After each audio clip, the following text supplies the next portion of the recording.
everyone, it's Saturday, 11 a.m. Eastern Time, Hour of Empower, LinkedIn live stream. I should just say live stream because it's also on YouTube. And the word of the day is expectations. So now's a good time to start putting it through your thoughts and seeing what you come up with, because we are very interested in your definitions and where you're at and what we could do to be more relevant. So with that said, chat is wide open. We depend on chat to help us help you. With that said, before chat shows up, and sometimes there's a lag, let me turn it over to Leslie Flowers.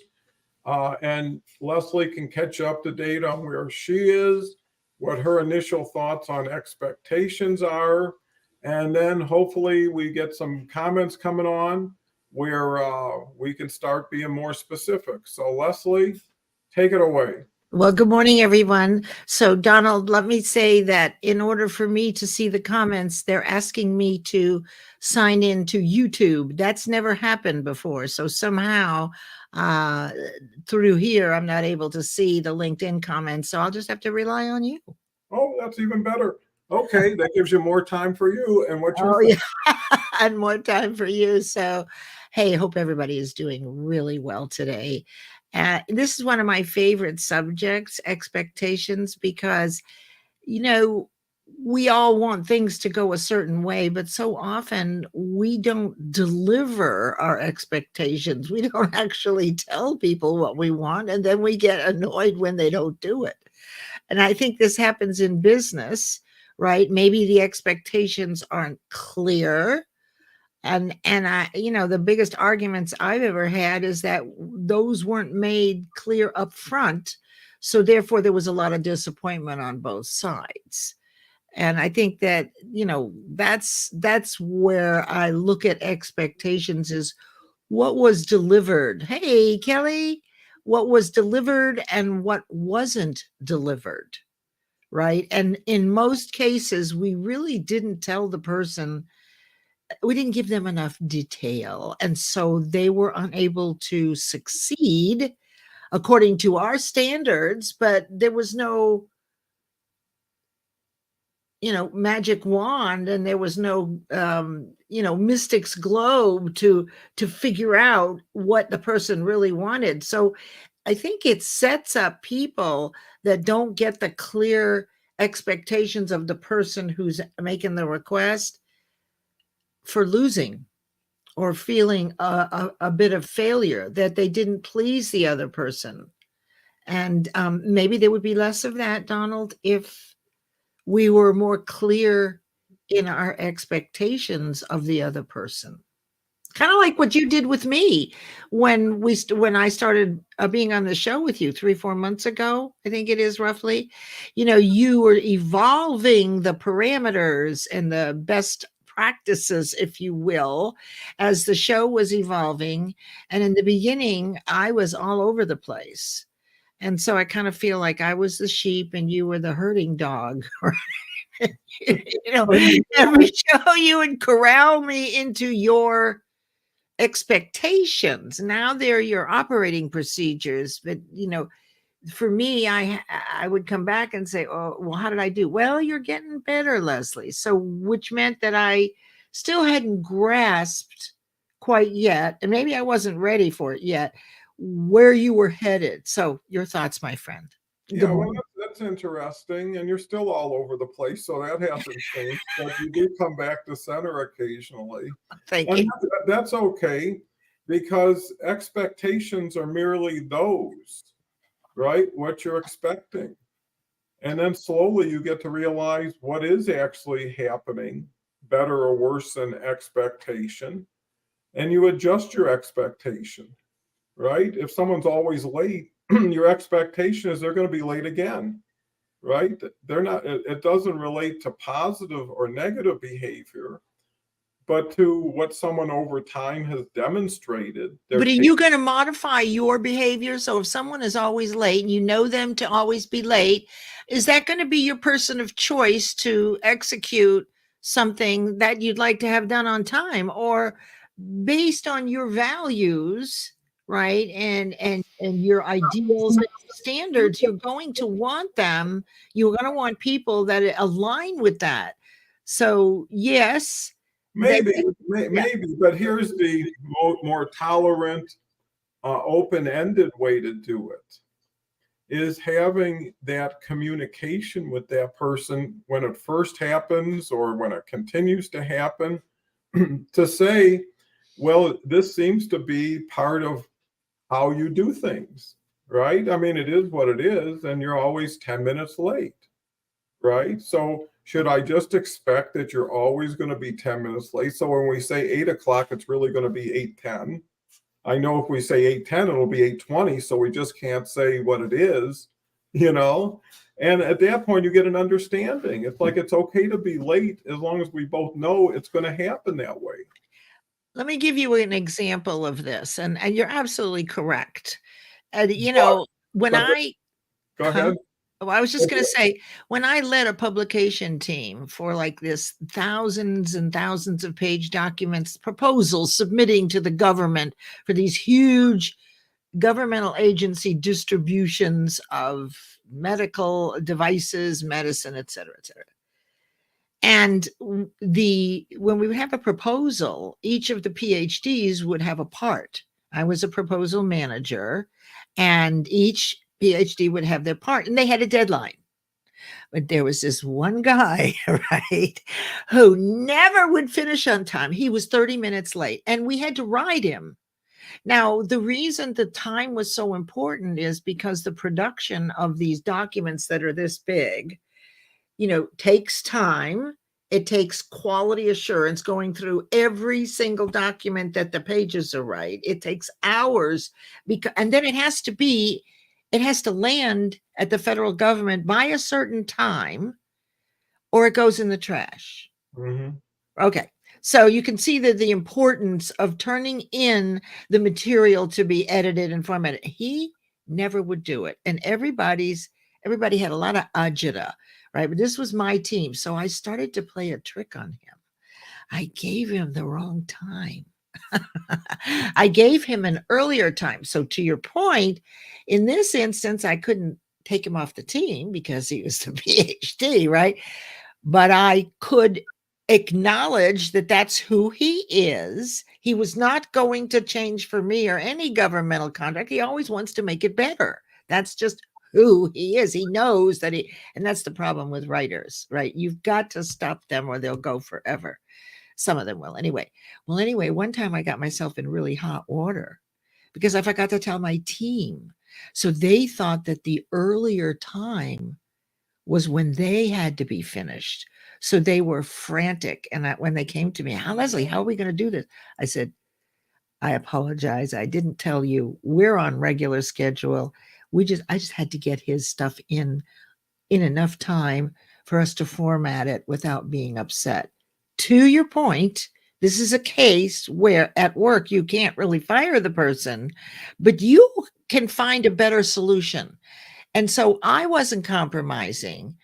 And that reminds me of Covey, right? Go for the win-win. So I didn't compromise. I lied, right? And he didn't compromise. He continued to be exactly who he was. So even with the clearest of expectations, you have to turn in your written material by this date, Eastern time, right? He had the clearest, they were delivered. This wasn't like he didn't know. But to your point, which is, I think, really very important, can we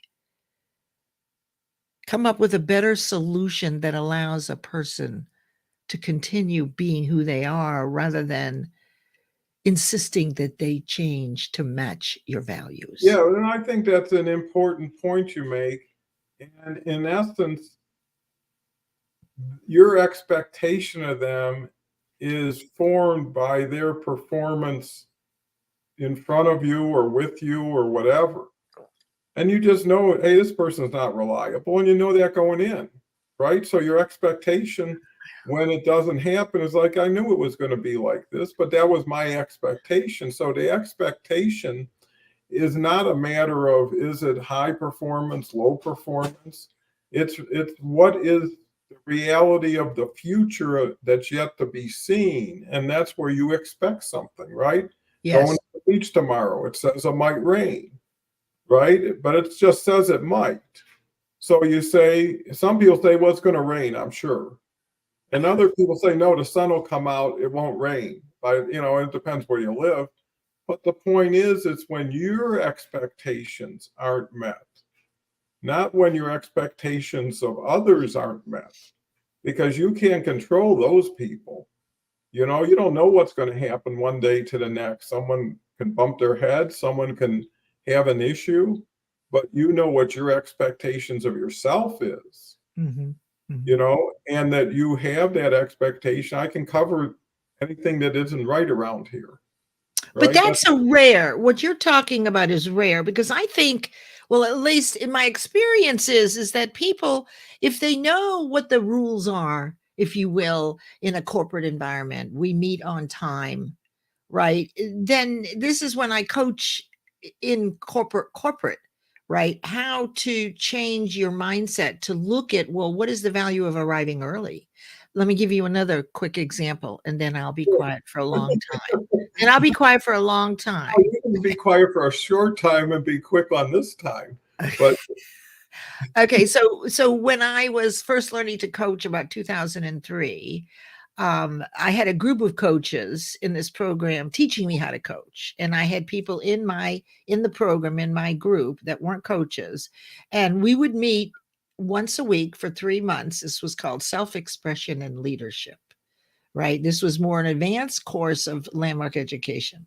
And I was learning to coach. I think 2003, really learning how to ask the questions, figuring everything out. And before we meet every week, the coaches would get together and us new coaches, they would, coach us. And then afterwards, we would debrief. Well, I had this one person who was a realtor, interestingly. I think this is an interesting industry because this person is always late. Of all the industries, real estate and selling real estate would be the one where I wouldn't want to be late. But anyway, that's me. So every week when we had the class, she was late. And then I would be coached before we start how to coach her on why she's late and how to change that and et cetera, as a coach. And then at the end, we debrief. And then the next week, she'd be late again. Well, anyway, one day, I mean, it was like a no win for me because she was the worst of the whole group. I was getting nowhere fast. And this was like 12 weeks, and we're into the third or fourth, maybe no, about the sixth week now with this repetitive being late. And it interrupts everything. She intellectually got why it was important. She was no dummy. But there was something inside of her that had to control that time. Oh, I take naps. I fell asleep. I was napping when I was supposed to be here. So, that's another whole thing. Anyway, one day she calls me up. Leslie, you're not going to believe what happened. Right. I said, what? She said, I went to a seminar, a real estate seminar that I'd been to before. But guess what? I got there 15 minutes early. I said, you did? And like, this is a first, right? So she was over the moon. And I said, well, what happened? Tell me what happened. What was it like? She said, well, the first thing is, she said, I went in. She was like a kid in the candy store. I got to pick my seat, and it was right next to this really cute guy. So that was benefit number one that she shared with me. I said, oh my goodness. She said, and then I got to go to the ladies' room. Right? Because when you arrive late, you don't have time to pick your seat, right? And I got to comb my hair, and even I brought a little toothbrush thing because I was sitting next to the cute guy, right? So that was number two. I said, and then what happened? She said, and then in came all the late people.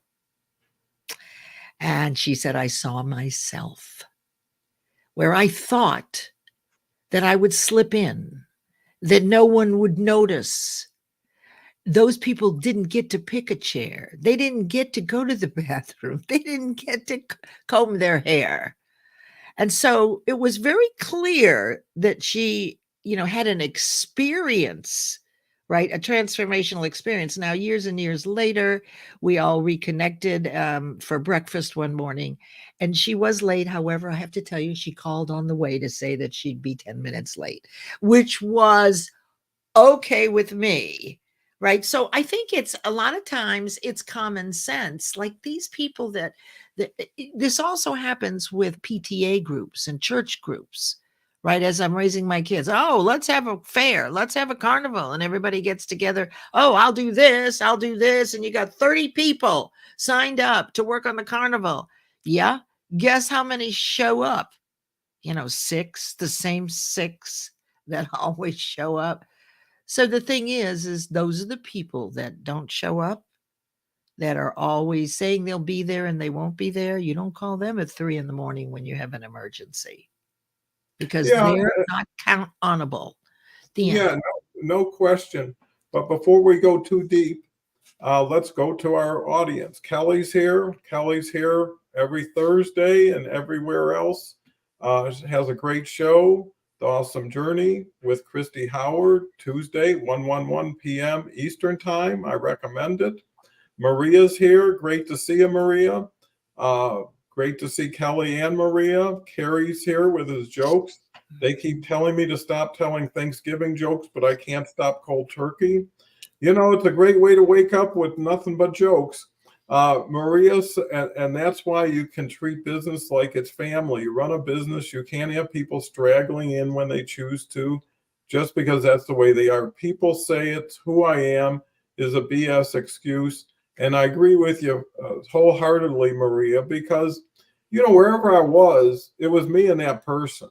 I didn't care the policies, the companies, like, hey, if you're working for me, and here's another thing, my future is relying on people like you. If you disappoint me and yourself, you're taking something away from me that you don't have a right to. So if you can't do it for me, for you, do it for me and us. And if you can't do it, then you're gone. there's nothing to talk about. Or I'm gone if someone thinks I'm overstepping, but it doesn't matter because it ain't right. And that's a difference between being in a professional relationship with somebody, because typically there's money being transferred, there's services being provided. If it's a personal relationship, like someone doesn't make it to the church fair, so what? So you don't talk to them for a while, but you're not dependent on them for everything else in your life. And what's important to you becomes important to other people once they know how important to you it is. Right? You may not be aware this is what's happening. And I can't see it keep going on. I know you're not aware. And first time is an easy time. The second time is you knew better, you still didn't do better, you know? And what does that tell me? Right? You got to shift the responsibility and accountability to the person who's creating the issue. Your forgiveness or tolerance is your intangible value you bring, but it's not supposed to be taken for granted. And people, there's a saying, people only respect what they expect you to inspect, right? So if you're on top of things, if you're coming back and following up, because a lot of people say stuff, they have meetings and they no enforcement and no follow-up. And it's like everybody's just blowing hot air, just sit there and listen, nothing will happen. And the other thing about anybody, they set a precedent for everybody around them, right? If Jim can come in 10 minutes late, what am I getting here on time? If they can take a 2-hour lunch break. So it's not, again, you and them, it's you and them and everything they're around, Yes, and it's the clear knowing what the expectations are, right? As long as you know what the company environment is, if it's made clear to you, right, then you can, use your common sense, right, to know how to adhere to the guidelines, right? So I think the responsibility is on both sides, don't you? It's up to the company to make it very clear what their standards and values are, right? And then it's up to us to choose, as you said, whether we're going to adopt, whether I can align with that. We ought to be able to reshape who we are to fit inside the guidelines if the mission and vision of the company aligns with our values. Well, and that's why I used to always try a trial, right? Work here for a day or a week, okay? Mm-hmm. Then you get to meet people, see where you're at, because that was always better then you got a job and a week later you just lost your job, right? Because then you didn't have the job yet. And then everybody still had a choice and they knew what was involved, who was involved, and that gave everybody, because nobody wanted to bring someone and start training them and putting people and time with them. And then they didn't work out when, hey, if in 3 days you're not working out, we'll tell you. We'll still pay you for the time. So it's not like free. But it's just like, I don't know enough to do something, and you don't know enough. Mhm. So why not give us some time? If it's good, it's good. If it's not, better to know early. Mhm. And I was always straight with people. People need to put the time in up front with new people, not in remedial situations later on, right? I mean, when we gave people a handbook, sign it that you read it, right? So we know, no, really. My daughter was involved with that for 8 years. She was my HR everything, and she would document and document and document, And when you walked into her office, I didn't want to walk in there, you because she had all the rules, all the things, and she knew everybody in the building, and everybody talked to everybody. So there was no getting away with whatever it was. And I think people appreciate that you're taking that much time. Mhm. It could be a stock person, it could be a driver. Everybody really had an important role, right? Because if someone didn't unload trucks, we didn't get product. If someone didn't deliver product, we didn't get sales. So everybody was part of the chain, let's say. But at the same time, you don't want just good, you want great, and you want a work environment where everybody's happy and trusting. So, with that said, let me get back to Maria.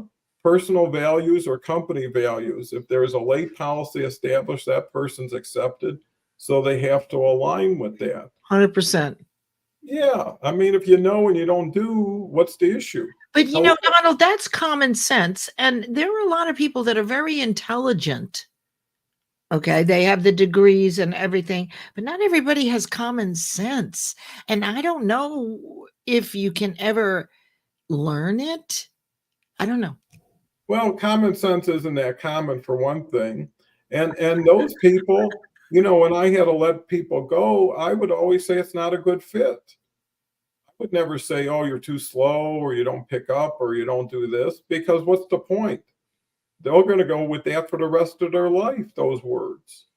I got fired because I wasn't strong enough or fast enough. And they won't actually take your opinion. They'll consider it like they didn't take enough time with me, or I'm a slow learner, but I would have got there. That's victimhood. Like Yeah, if but you, yeah, that's why I never got into it, because nothing you're going to say when you terminate somebody is going to make them say, oh, you're doing me such a favor. Thank you for pointing this out. Right? They're going to try and justify. Well, who'd you hear it from? Jim's no good. He didn't tell you the truth. And pretty soon you're an hour into it, and the decision's already been made, and there's nothing that can change it.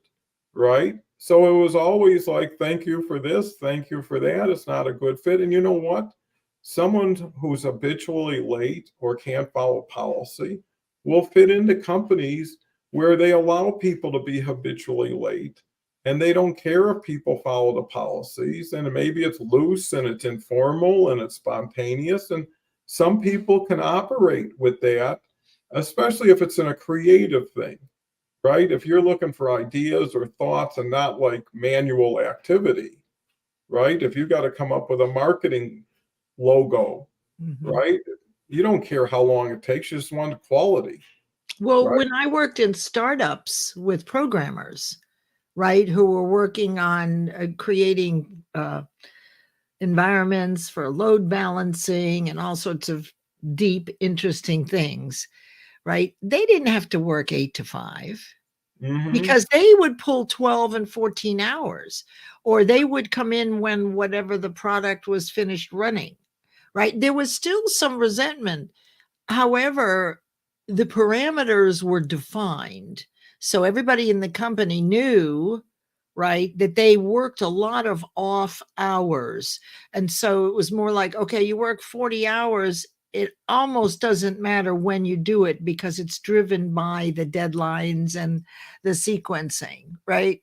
But you have to, this is the responsibility, our responsibility, right, to make it clear what our expectations are.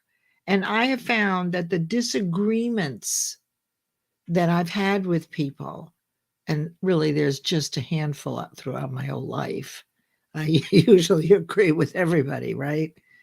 The disagreements were based on not understanding where the other person was coming from and what they wanted and what they expected of you. And, it's all based on their unique set of value standards and ideals. So if you're not clear on what the person expects of you, you're going to be disappointed. I think that the most important thing then is to remember when you've engaged someone to do something for you, that you do your best to cover everything that you'd like done and how you'd like done it. This is easy for me when the yard man comes, right? When he comes here to clean up the yard, that's very easy. It's different in personal relationships. It's different in Yeah, corporate America, isn't it? at times, again, it depends on, I was always a working owner or founder or manager. So I was always in the thick of things. I was always walking around the office, the warehouse, the store. And, I knew what was happening. I was having meetings with people. I was taking every day I went to lunch. And every day I took two people with me, right? They could have been from the warehouse. They could have been from the office. But it's like, hey, who are we going to lunch with? And people would get a break, eat a good meal, I love that, Don. but also be able to share what's going on. I'm going to lunch anyways. They're going to be eating lunch around the lunch table with whatever they brought. And if people know, then they feel like they're included. But here's the thing. At a certain point, they know you, you know them. There's really no fooling around, which isn't, you can't have fun. You can't enjoy success with people. But at a certain point, it's like that ain't going to fly. I mean, it ain't even close. And you can't fix people. And a lot of people don't want to be fixed anyways. So it's easier to know, is this going to work out? Here was my rule of thumb. Knowing what I know now, would I hire you? Mm. Right? And if the answer is no, then you're not here anymore. Right? Because I'll hire it's not because I did something, I got to keep doing that something with that person. Because once it doesn't work, everybody's playing a masquerade. People are being friendly when they don't feel friendly, and it. They're just showing up, and that's it. They're doing the bare minimum. They can't wait for 5 o'clock to show up. And you just can't afford that for you and your family, and for the people that have been here 15, 20, 25 years with you. That, hey, we're going to let someone who doesn't know anything come in from the clear blue sky, and all of a sudden they're going to do their thing. It wasn't easy to be in a company that expects big things and better things. The mediocre should align with the mediocrity, right, of a business. So if you want to go slow, go to Burger King, go to Wendy's. They can identify exactly what you're going to do. And in those cases, you just got to do it. Right? You don't got to sell. You don't got to talk to anybody. Just make them burgers or those shakes or whatever you do. And I think that's comfortable for people who need structure, who need constant supervision. And I think what we're talking about with expectation is freedom. How much freedom do you give people based on your expectations? Some people you trust with your life. You say, hey, I'll give you a power of attorney, take care of it, whatever it is, right? And some people, it's like, hey, don't even get near anything when it's about to happen, And I think that's where people qualify themselves is, do you want to do better? And do you want to work at getting better? And those are the two big questions when someone comes into, a job or a professional situation is, where do you want this to take you? right? If you don't know where you want to go, then what are you taking this plane for? And why would we want anybody who doesn't know where they're going to come with us? Why figure it out halfway or maybe never figure it out? So I think it's really having higher expectations, making them clear, enforcing them in a honorable way, which is before you pass judgment, is there anything I don't know or I need to know that will affect what I'm about to do, and give everybody that chance. It's only fair, but do what you got to do. You got to figure, is the tail wagging the dog or is the dog wagging the tail? You know, Dennis says, are real realtors late, early, or on time? I don't know, but I'm sure Carrie has a joke that will cover it. Carrie, that is what happens with my church. Since they live by the church, they come in about a second before time. That 80-20 rule applies to everything, and if 80% of the people will come into a show 20% before it starts, right? And you go to somewhere, it's a 7:45 in a theater, and then magically in 15 minutes it fills up, and now people are coming in when it's dark, right, to find their seat.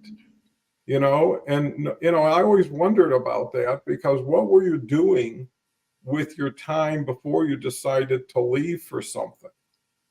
Probably watching TV, probably playing with some paperwork, just you could have left 15 minutes early. I had a gentleman I learned a lot from, and he decided every time he flew, he would get to the airport an hour early, an hour early, because he knew there could be a traffic situation, there could be a mechanical situation, maybe get a flat tire, anything could happen. But not only that, driving to the airport was so much easier because he wasn't rushing.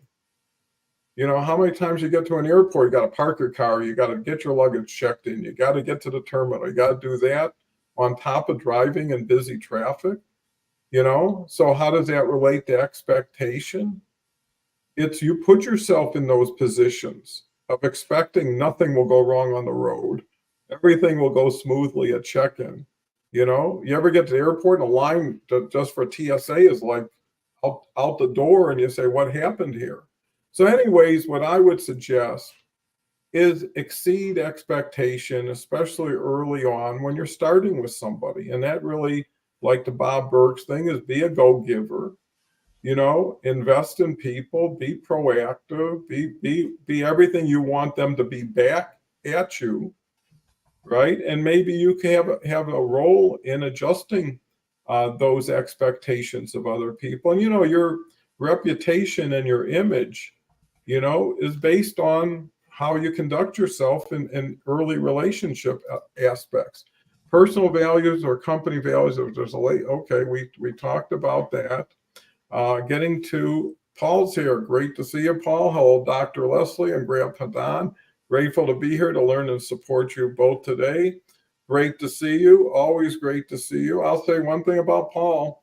He's all over the place. He's got his shows here and his shows there, and he's always trying to innovate. So congratulations, Paul. Dennis says it is clear to be there on time and maybe have a rhyme to share. And I'll tell, Dennis has his business for 40 some years, heating and air conditioning and something else he does. But, the thing is he had to work with people. He had to work with customers as far as expectations of the work they ordered, of how he delivered the work. And I think, having a rhyming sense of humor has probably served him well over the times, because when people fail in their expectations and they disappoint you, being able to have something whimsical or funny to align with makes it easier. Things are going to happen. And another thing is, depends on expectations. When people make agreements early, they probably really meant it. But 5 years goes by, 10 years, people change, people grow differently, people get in situations. It doesn't work anymore. That's why people grow apart, is because one grows and one doesn't. They both started basically at the same thing. But let me finish. Maria says business should never be run like family. That's when lines are blurred. Yeah, and the issue is depends on the family, you know. I mean, look at the Walmart family, what they were able to do for so many people. Well, look at the Sadler family, what they were able to do for so many people. The Sackler Well, family. yeah, for sure. But I'm saying is it depends on the family. That proves it. Uh, Omar's here. I was just watching your post. I see you're going into the finals now. And congratulations. I saw the semifinals were over. It's really cool that Omar put so much time and thought into this unique vehicle that he's developed Mhm, and brought mhm. other people in because it is an interesting segment. I was on Omar's show, it was a different show, Ask Don or whatever it was, and had all these What cool. who do you really know? I'm on tomorrow with Oh him. yeah, I did that. See, once you get on the circuit, it's like working Catskills. Everybody wants you on the next stage. Paul comes back with, I found for me removing expectations have brought me so much peace. I just live in the present and look at things for what they are versus what I want them to be. And Paul's always having these new revelations about what he is and what he can be. And it looks like it's making it easier for the journey. I mean, if you release a lot of baggage, right, of expectation, or have a situation where if it doesn't work like this, I'm going to be unhappy, right? If I go to the store to return something and they give me a hard time, I'm not going to feel good, right? You've already painted the picture. You're already expecting the worst. And because of that, you may create that opportunity because how many people say, I know you're not going to give me a refund because of this? I They're wore not getting the refund. Well, that's my point. I'm saying if you say I wore it 6 times, I'm just tired of it, you're probably not going to get a refund, as opposed to, hey, this just doesn't work out for me. Here's my receipt, right? But Too many, Donald, let me ask you something though. And to Paul's point here, no one lives without expectation unless you're a robot. So sometimes people disappoint us and don't meet our expectations. But I learned from someone very smart that if the person takes responsibility and they have value to you, you can give them the grace they've earned. Yeah, because no one is perfect. So there will be times where we're disappointed, right? But we can also give grace. And I've learned that actually from Paul, right? So give grace. I love it. yeah, absolutely. And I think that's where we can't be is absolute about anything. That's right. Plus, if you're self-sufficient or confident or your own best friend, you adopt the saying of it's up to me. Mm, I don't expect the cavalry to come to the rescue. They really never have, or not in the time frame I needed them. mhm.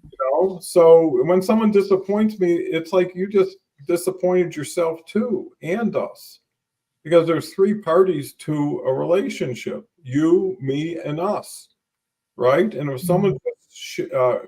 working for themselves at someone else's expense or without anybody's interest in helping them, if I'm just a grabber, a taker, a stealer, right, then that's not going to benefit any future relationships. It's transactional and it's small. So my sense is your expectations of yourself at the end of the day is the only thing you have to match against.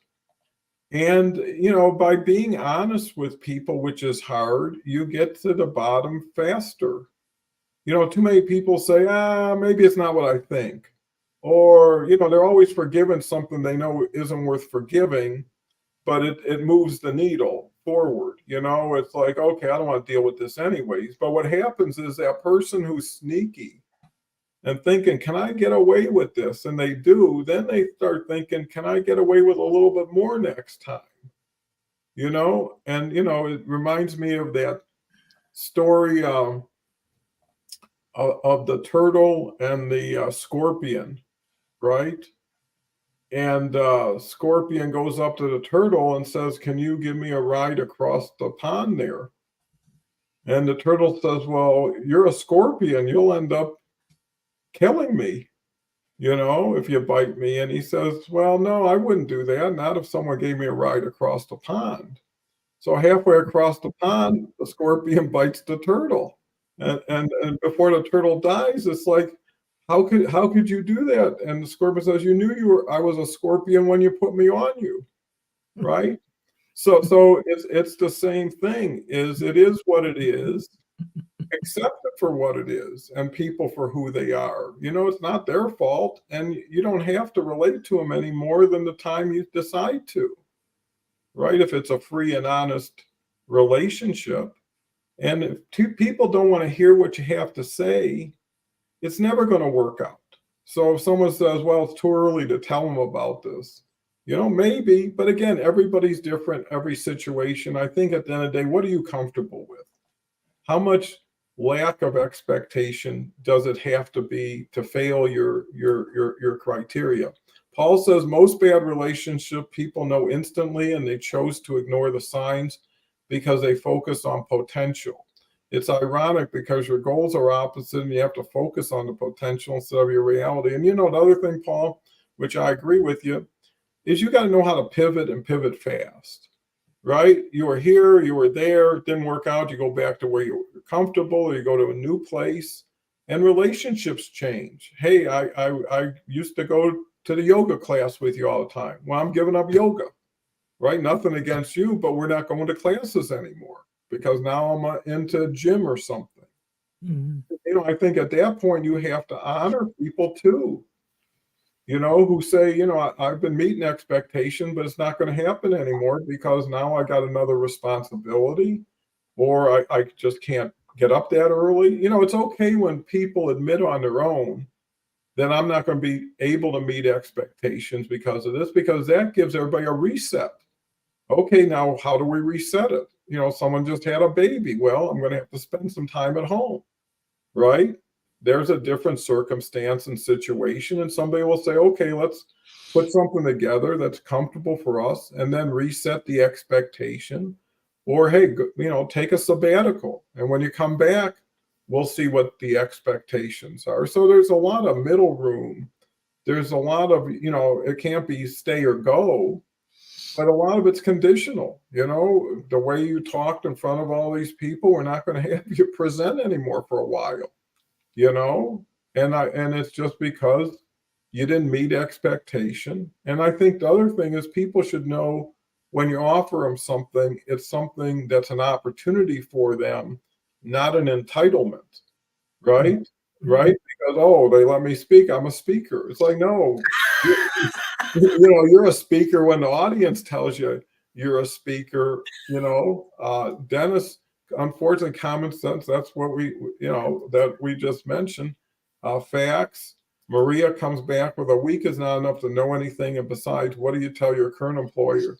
I'm going, you're right, Maria, and I would never do that. I would always tell somebody, don't quit your job until you know you have another one, right?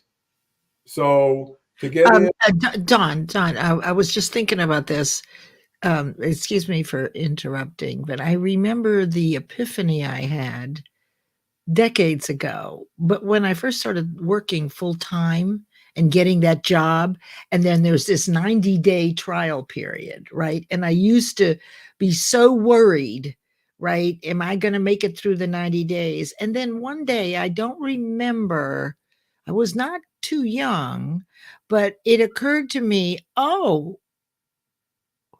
I know what happened was I moved from one job to another for a $5,000 a year raise. Don't ever do that. But I decided I wanted more money, and for $5,000, and that was why I changed jobs. And I loved the job I was in, but I thought, oh, $5,000 more. What's that? $500 a month, something like that. This was many years ago. Oh my God, I hated it.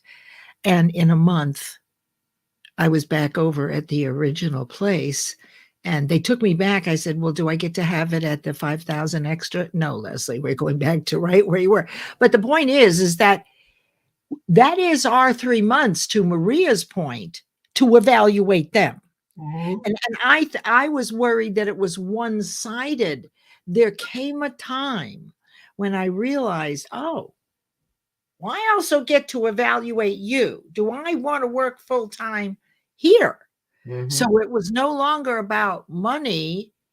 It was more about, well, it wasn't about money exactly. It was more about choice, right? That it would be inconvenient to leave, especially with what you have to go through to get the job.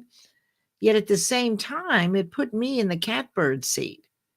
I could say, you know what? This is not what I want, and walk away without worrying. But it was always me being on, the defense. Am I doing everything right? Am I going to make it past 90 days? Yeah, and I think that does put some responsibility on the person. And I can say that only about 10% of the trials didn't work out. Mhm. So, it was actually for their benefit to come in with their eyes wide open, and, when you're out of work and someone says, we'll pay you for a week to see what you can do here. And, they can't do a lot because they don't know a lot, but how they work with people, how they learn, are they teachable is really a key thing. Too many people say, well, I worked at ABC and we always did it like this. And I'd say, well, you're not at ABC anymore. Forget about that. Right. I mean, what do get with what you're into, with who you're into it. And then some companies are open doored. They solicit input. They value employees' ideas and thoughts. We had a suggestion box. We give away $50 uh, certificates every month. The best suggestion, Mhm. and then we publicize it and we tell everybody, because of the guy working next to you. Now we're going to make it easier for you people. You know. IBM used to pay, right? Back when working for IBM for 40 or 50 years or longevity mattered. Once technology came along, that changed because you had to change jobs every 2 or 3 years to keep up with the technology. The people at what was it called? I can't think of the name of the Northrop. I can't think of the name of the company, but people had worked there 30 or 40 years and it was proprietary software. And when that company shut down, you had those people who only knew that company's proprietary software, which meant they were right back in 40 years later into a technology driven world of which they had no place. Right. And IBM, a friend of mine worked there. She used to get $10,000 and $15,000 bonuses for these ideas. I guess it was company wide, but it was really valued. I don't know if they still do those kinds of things, but I do know that one during the technology era, particularly between 96 and at least 2010 or 15, that you were changing jobs. All the programming was evolving, all there was so much new stuff, right? Banking changed. So if you were in banking 30 years ago, right, you have to keep up with the programming and the languages that they use, right? But it's not appreciated anymore. There's loyalty and longevity. Maybe we can't, because Well, maybe it's our nature to grow and evolve and learn new things. I think, to your point, when change was slow, it was easy to adapt to. And Mhm. everybody who learned something probably was doing that for a long time before they had to change something. Things are changing by the second. And actually, that's why everybody's at the starting point again. But now they're 30, 40 years older. Now they're expensive because they've built a lifestyle or an expectation, and they can't go back to $12 an hour. And they're not as employable because they're not used to taking direction from somebody one third their age. or adapting to a culture that's foreign to them, where there's a beer party every night at 5 o'clock, and there's a band playing. But let me get to our great people. Paul says, I've learned to always appreciate feedback. However, I will say most people are intellectual, have low emotional intelligence. We can be honest and kind at the same time, for sure. And if it isn't, what they say, some will, some won't, so what? Everything sorts, and you got to help to sort. Linda, great lady. Good morning, all. Expectations is a good word, from hopes for day in life to expectations for future and life growth within self and job. And we're focusing too much on who didn't work out, who didn't perform to expectation. Let's look at the overperformers, the people you expected a little and you got a lot from, the people you didn't think there was much there and they surprised you. I mean, you look at these America's Got Talent shows, and all of a sudden you got this person by the book of the cover, you think there's nothing there, and then they open their mouth and it's unbelievable what comes out of there. Here we go with, if I can get this clicker, Sarah Phillips. True, Paul, it's important what we temper justice with mercy. And there, you're right, Sarah, because why not spice it up? Why not just add the pickles and the tomato and the lettuce to the hamburger if you're going to deliver it, Don, I wanted you to meet Sarah, so I'm glad she's here. Well, I'm glad Sarah's here too. Great question, Sarah. Nice that you know everybody here on the stage. Dennis says, agree, it is better to know how and just to know. Oh, for sure. Knowing is better than not knowing. Ashif, I haven't seen Ashif in a few days. I missed him. He's always great with his comments, so welcome back. Collaboration, expectations, agreement. That's true. Why not share? Here's my expectation. I do this with my mastermind. In fact, one of the expectations or the agreements when we start a mastermind is that you can walk away. It occurred to me that there's agreements in advance, and one of them is the freedom to say, you know what, this isn't working for me. So when all that is on the table, right, everything is objective and okay. So this is an awesome point. Very good, Ashif. Thank you. Maria says there is either late, early, in time, or time. There's a difference. Yeah, and you got to factor a lot of stuff into it. I mean, you shouldn't always, but if someone's doing a bang up job and doing all this stuff, there is an allocation. I've seen people do everything right, and they're the worst people you'd ever want to work with because they have no creativity, no innovation, and that doesn't bring a lot of value. Omar says after the finals, we have Don Leslie and Mike Beverly compete. Oh, I'm coming back on. Great. Well, maybe have you identified the cash reward for the champion? I think it's $100. I think you could win up to $100. Yes, me and Leslie will share our account numbers to wire the money in when it's over. I agree with Dr. Leslie. It's important to judge, compare things in a world of so much stimulation. The key is to focus on how you invest your time, money, and energy instead of comparing yourself to people. Yeah, the game is between you and yourself always, and I think that's important. You can give up yoga, but don't give yoga. Okay, sounds like a yogurt. Mosen's here. Hi, welcome. Glad you're here. Thank you for coming.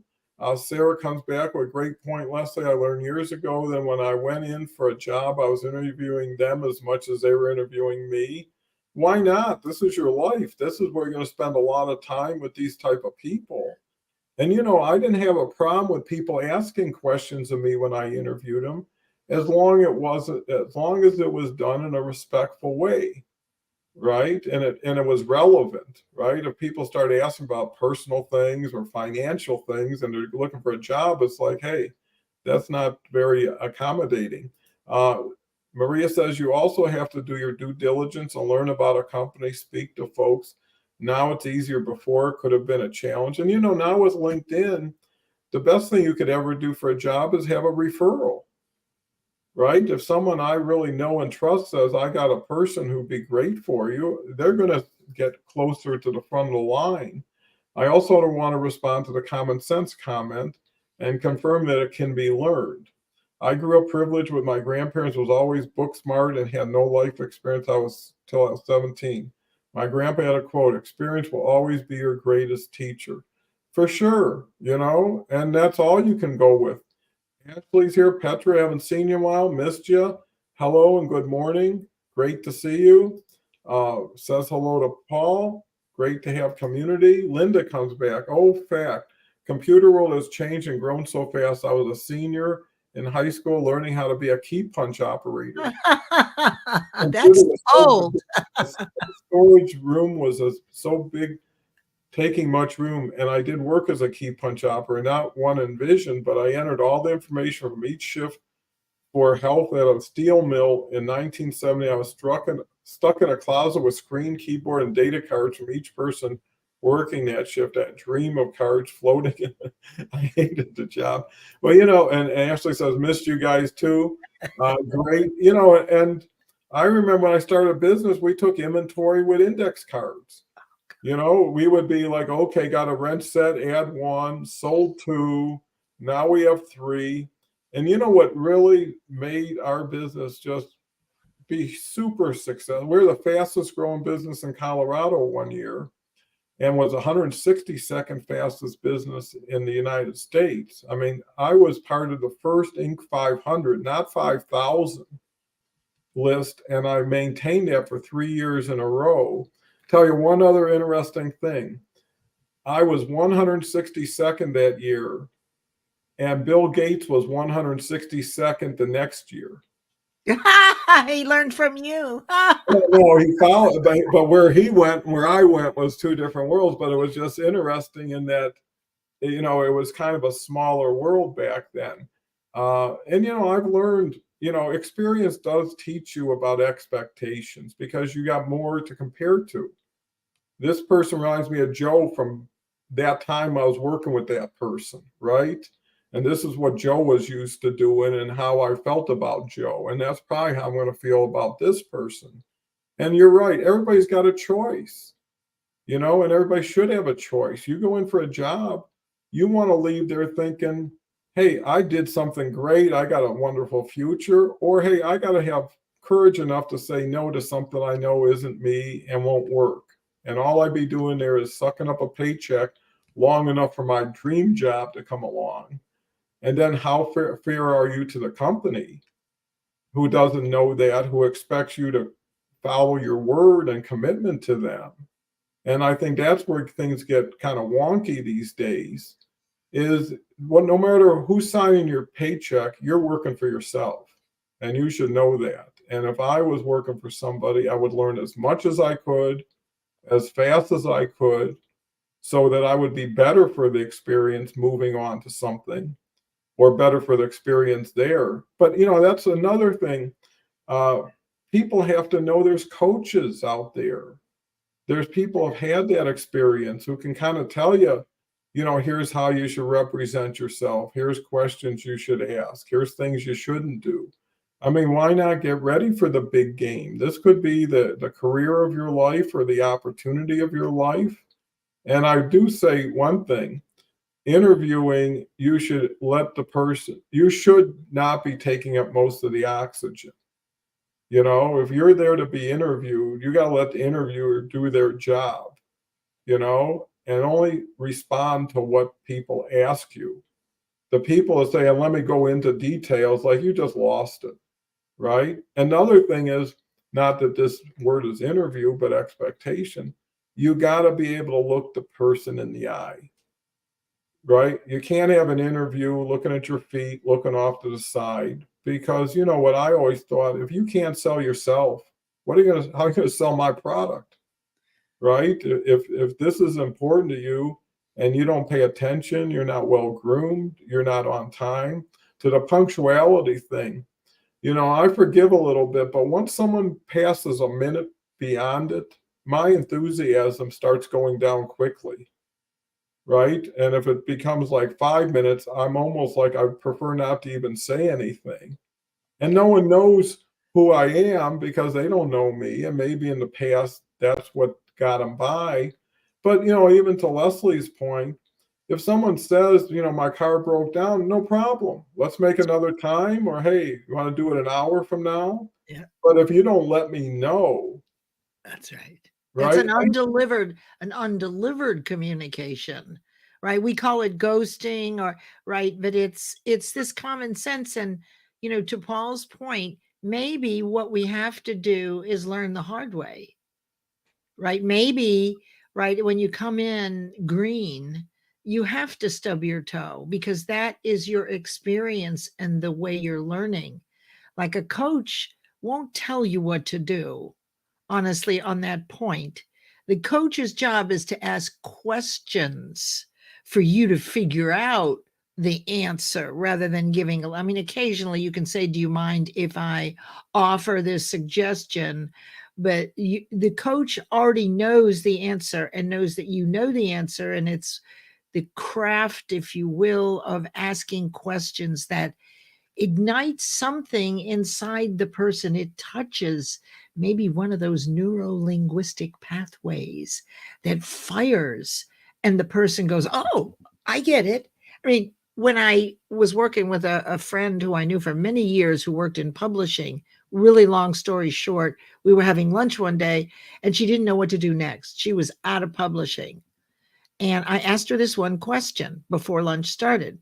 I said, well, what was it you did when you had free time after school was out, dinner was over, dishes were cleaned, it's not raining, it's light out late? What was your go-to thing to do? Because therein lies that total freedom as a kid. While you may not do the exact thing, that was certainly something you loved. Well, she came up with 3 or 4 different things during the lunch going, nah, that's not it. Now, what did you do when you had free time the most? No, that's not it, right? And finally, she said, oh my God, I got it.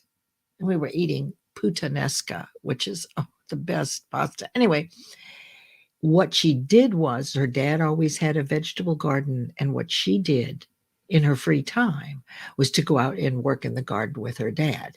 And after that conversation, before she got up and left, she had already designed, we had together, growandshare.org, which 6 months later became a nonprofit.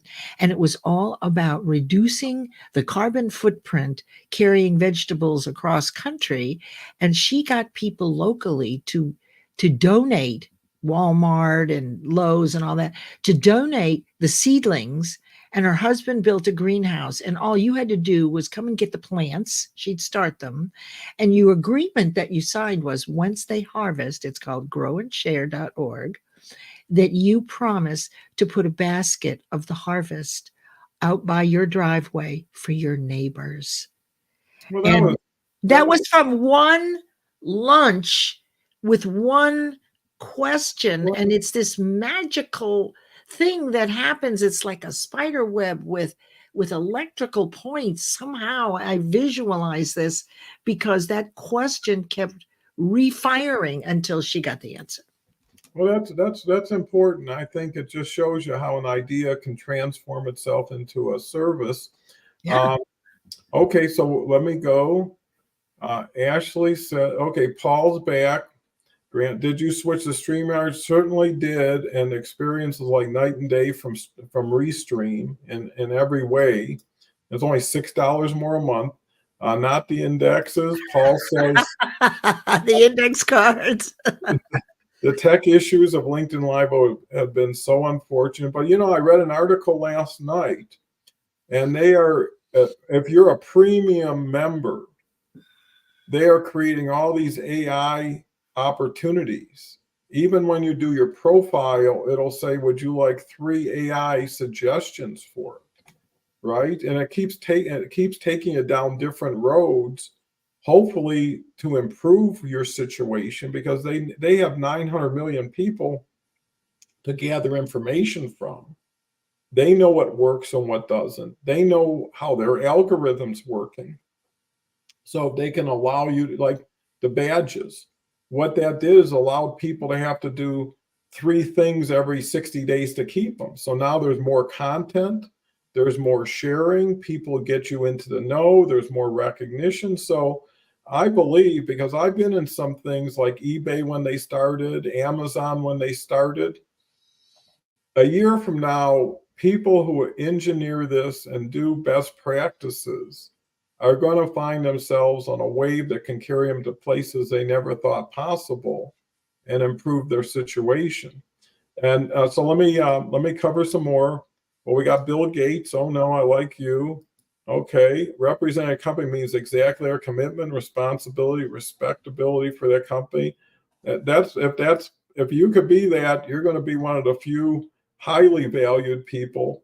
And always enforce the team that there's no failure in a team project. Yeah, forgiveness, understanding goes away. I made them rip it out of the dictionary.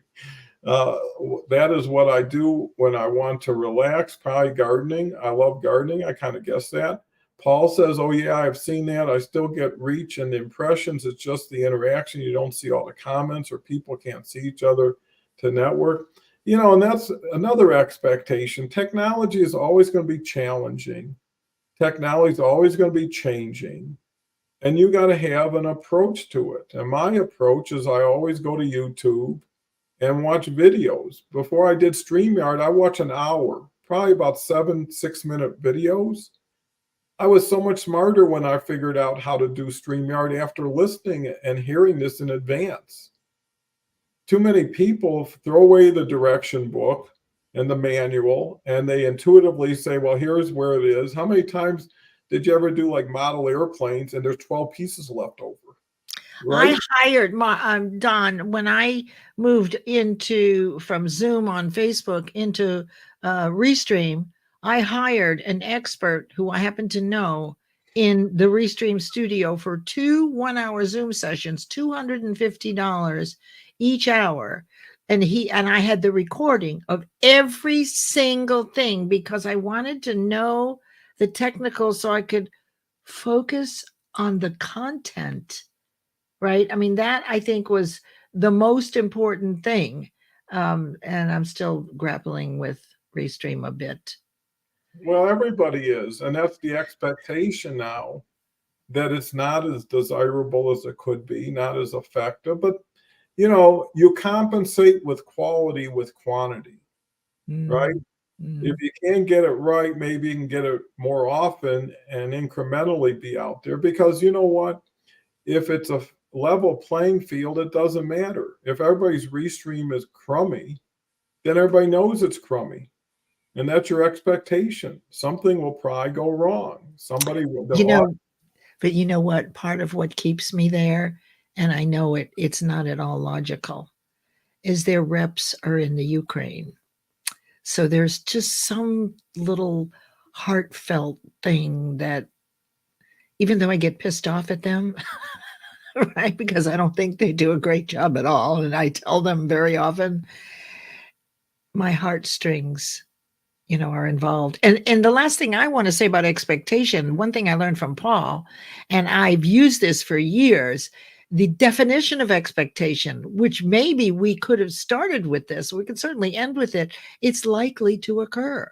Mm-hmm. So when you have an expectation, there's no belief or faith. Belief is a firm opinion that it'll occur. Faith is that you know that you know that you know it'll occur, like a mother's love, if you will. But expectation, according to Webster, is likely to occur. So even in that, there's a back door to not be disappointed. Well, it was likely, but it didn't happen. And so what? Yeah, and I think, in closing, we'll have a couple more of these. LinkedIn seems to be shifting to pay to play. I've heard if you're not premium, soon a lot of the features won't be able to be used. Yeah, and that's how everybody's doing it. And you know what? Until people pay, they're not that accountable. They don't value it as much. They take it for granted, and then they're still complaining about it. It's free. Yeah, if Someone, you're not paying, you have no gripe, period.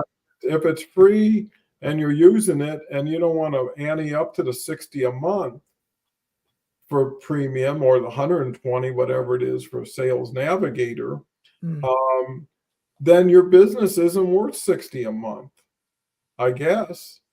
Because you got to look at, are you majoring in the minors? Are you focused on saving $10, or you're looking at making a couple thousand? And if you don't got what it takes, maybe that's why, is you got to invest. I'm still thinking about my best practices thing, that I'm looking to put together because of that. There's so many people wandering out there in the forest when there's clear guidance from people who have been up and down the field enough, so reach out, and there's people you can get 15 minutes of their time if it's specific and you treat them right to get that time. I've been making videos with my Sony that is especially designed for Zoom Premium. Good for you, Petra. And the last one I said that the other way, Paul, is great. Wow. Nothing like ending on a salutation like that. So it was great. We're about 10 minutes over, but that's not unlike expectations, especially on weekends. I want to thank all these wonderful people because it only takes 7, 8 people to make a show.